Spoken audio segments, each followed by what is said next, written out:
Hello my dear friends, welcome to new job update. तो फिर से आप सभी का स्वागत है ऐसे ही जी जॉब अपडेट के एक और नए वीडियो में।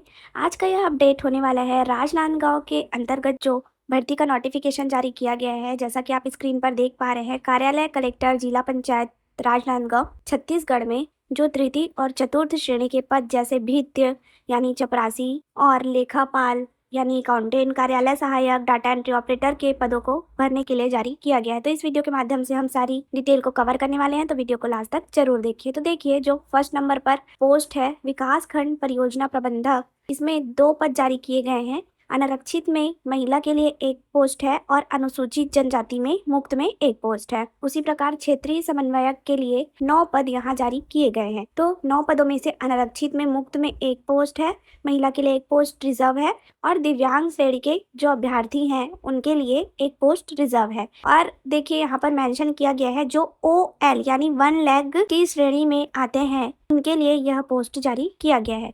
साथ ही अन्य पिछड़ा वर्ग OBC के कैटेगरी में मुक्त में 1 पोस्ट है। साथ ही अनुसूचित जाति में 1 पोस्ट है और अनुसूचित जनजाति में भी 3 पोस्ट मुक्त में जारी किया गया है। क्लियर है। देखिए, थर्ड नंबर पर लेखापाल यानी अकाउंटेंट। इस वीडियो का मेन मकसद था लेखापाल, डाटा एंट्री ऑपरेटर और भित्त जैसे पदों को कवर करने का। तो देखिए, इसमें 2 पोस्ट है, अनारक्षित और अनुसूचित जाति में 1 पोस्ट जारी किया गया है। कार्यालय सहायक यानी ऑफिस असिस्टेंट या डाटा एंट्री ऑपरेटर बोल सकते हैं, जिसका 2 पोस्ट है, अनारक्षित और अनुसूचित जनजाति में। क्लियर। आगे देखते हैं, 5th नंबर पर है लेखा सह MIS सहायक का 2 पोस्ट और एंड द लास्ट 6 नंबर पर है भित्त यानी प्यून का पोस्ट। 1 पोस्ट है अनारक्षित के कैटेगरी में। ST SC OBC हर कैटेगरी के कैंडिडेट इस पद पर आवेदन कर सकते हैं। देखिए, टोटल 18 पद यहाँ जारी किया गया है राजनांदगांव जिला में, जिला पंचायत के अंतर्गत। अब देखते हैं इन सभी पदों की क्वालिफिकेशन डिटेल के बारे में। तो ध्यान देंगे, विकास खंड परियोजना प्रबंधक के लिए आपका पर मंथ सैलरी 39,875 रुपए होगा और क्वालिफिकेशन आपका पोस्ट ग्रेजुएशन की डिग्री के साथ 2 वर्ष का एक्सपीरियंस केंद्र, राज्य शासन, लोकल बॉडी गवर्नमेंट का होना चाहिए। क्लियर है। साथ ही मेरिट हेतु अंकों का निर्धारण का चार्ट यहाँ पर दिया गया है, इसको भी एक बार आप देख लेंगे जिस पद पर आवेदन करेंगे। चलिए बढ़ते हैं। 2nd नंबर पर क्षेत्रीय समन्वयक के पोस्ट के लिए आपका 26,490 रुपये प्रति माह सैलरी होगा। क्वालिफिकेशन ग्रेजुएशन और कंप्यूटर में 1 वर्षीय डिप्लोमा सर्टिफिकेट होना चाहिए। साथ ही 1 वर्ष का कार्य अनुभव इसमें बोला गया है। क्लियर है। इस पद के लिए लिखित कौशल परीक्षा का आयोजन किया जाएगा। आगे बढ़ते हैं। 3rd नंबर पर है लेखापाल यानी अकाउंटेंट का पोस्ट।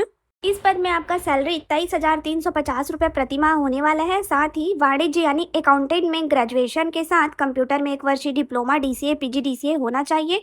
साथ ही टैली सर्टिफिकेट वाले अभ्यर्थी को प्राथमिकता दी जाएगी, कंपलसरी नहीं है, यह वांछनीय योग्यता में सम्मिलित है। देखिए, अनुभव 2 वर्ष का होना चाहिए, लेखा या संबंधित 2 वर्षीय केंद्र या राज्य सरकार के अंतर्गत कार्य का। देखिए, 4th नंबर पर है कार्यालय सहायक सह डाटा एंट्री ऑपरेटर। तो इस पद के लिए 23,350 रुपये पर मंथ सैलरी के साथ क्वालिफिकेशन 12वीं उत्तीर्ण और 10वीं बोर्ड द्वारा उत्तीर्ण एवं किसी भी एक विषय में त्रिवर्षीय डिप्लोमा होना चाहिए। दोनों में से एक क्वालिफिकेशन रखने वाले इस पद पर अप्लाई कर सकते हैं। साथ ही कंप्यूटर में 1 वर्ष का डिप्लोमा, हिंदी एवं अंग्रेजी में डाटा एंट्री की गति 8,000 की डिप्रेशन प्रति घंटा होना चाहिए। 2 वर्ष का शैक्षणिक अर्हता के बाद अनुभव होना आवश्यक है। देखिए, इस पद के लिए भी कौशल परीक्षा का आयोजन किया जाएगा। आगे देखते हैं, जो 6वें नंबर पर पद है प्यून का, इसमें 14,400 रुपये प्रति माह वेतन के साथ क्वालिफिकेशन केवल 8th पास कैंडिडेट अप्लाई कर सकते हैं। देखिए, भित्त या चतुर्थ श्रेणी का किसी भी गवर्नमेंट एडेड संस्था, नीति आयोग के वेबसाइट में जो सूचीबद्ध संस्था है वहां 1 वर्ष का कार्य अनुभव होना चाहिए। इसमें आपका सिलेक्शन मेरिट के आधार पर किया जाएगा। क्लियर है।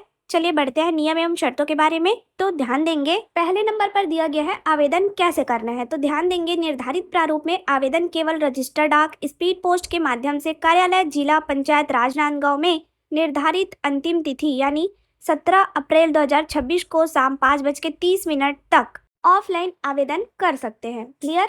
अब देखिए, 2nd नंबर के पॉइंट में जो भी कैंडिडेट है अपना आवेदन बंद लिफाफे में प्रेषित करना होगा, जिसके ऊपर आवेदित पद का नाम, संवर्ग का स्पष्ट उल्लेख किया जाए, अन्यथा आवेदन निरस्त कर दिया जाएगा। साथ ही 1 से अधिक पद के लिए अलग अलग आवेदन करना होगा। 3रे नंबर पर देखिए, अभ्यर्थी को पत्राचार हेतु पृथक से एक खाली लिफाफा ₹5 के डाक टिकट सहित स्वयं का नाम एवं पता लिखा हुआ आवेदन के साथ संलग्न करना होगा। इस पर एक सेपरेट वीडियो बनाएंगे। खाली लिफाफा रुपए 5 का डाक टिकट या 10 रुपए का डाक टिकट, स्वयं का पता लिखा हुआ कैसे संलग्न करते हैं, लिफाफा कैसे भरते हैं, इसके लिए एक वीडियो उपलब्ध कराएंगे।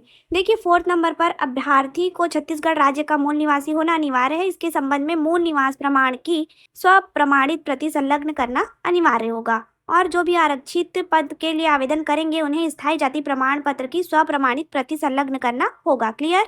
आगे दिया गया है एज लिमिट। तो सभी पदों के लिए आवेदक की आयु दिनांक 1 जनवरी 2026 को 21 साल से कम और 35 साल से अधिक नहीं होना चाहिए।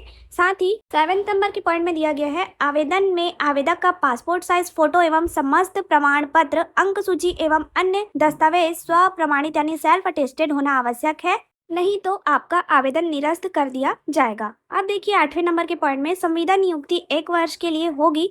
साथ ही यह आपके एनुअल परफॉर्मेंस के बेस पर आगे और कार्यावधि 1 वर्ष निरंतर रखे जाने पर विचार किया जा सकेगा। क्लियर। अब देखिए 15 नंबर के पॉइंट में आवेदन के संबंध में दिशा निर्देश दिया गया है। आवेदन करते समय अनुभव प्रमाण पत्र जारी करने वाले संस्था का नाम, पूर्ण पता एवं अनुभव हेतु जारी कार्यालय आदेश क्रमांक, दिनांक एवं जारीकर्ता अधिकारी का नाम एवं पद नाम, संपर्क हेतु संबंधित कार्यालय का दूरभाष नंबर और ईमेल की जानकारी अनिवार्य रूप से दिया जाना होगा। साथ ही गैर शासकीय संस्था से जारी अनुभव प्रमाण पत्र, आवेदक को निरंतर 3 माह का प्रमाणित पे स्लिप, बैंक स्टेटमेंट प्रस्तुत करना अनिवार्य होगा। क्लियर है। और आगे दिया गया है जो छत्तीसगढ़ राज्य ग्रामीण आजीविका मिशन का कार्य अनुभव रखने वाले अभ्यर्थी है उन्हें प्रत्येक पूर्ण वर्ष के लिए 1 अंक, अधिकतम 5 अंक तक दिया जाएगा। और ध्यान देंगे जो शासकीय अर्धशासकीय संस्था में ऑलरेडी कार्यरत कर्मचारी है उन्हें एनओसी यानी अनापत्ति प्रमाण पत्र सहित आवेदन प्रस्तुत करना अनिवार्य होगा। क्लियर है। और यहाँ पर इम्पोर्टेंट नोट दिया गया है 18 नंबर के पॉइंट में दस्तावेजों की कमी को प्रथम दावा आपत्ति के अंतिम तिथि तक पूरा किया जा सकता है। जैसे आपका कोई भी क्वालिफिकेशन अभी रनिंग है उसमें दावा आपत्ति के टाइम में आप उसका डॉक्यूमेंट संलग्न कर सकते हैं, आपको टाइम दिया जाएगा।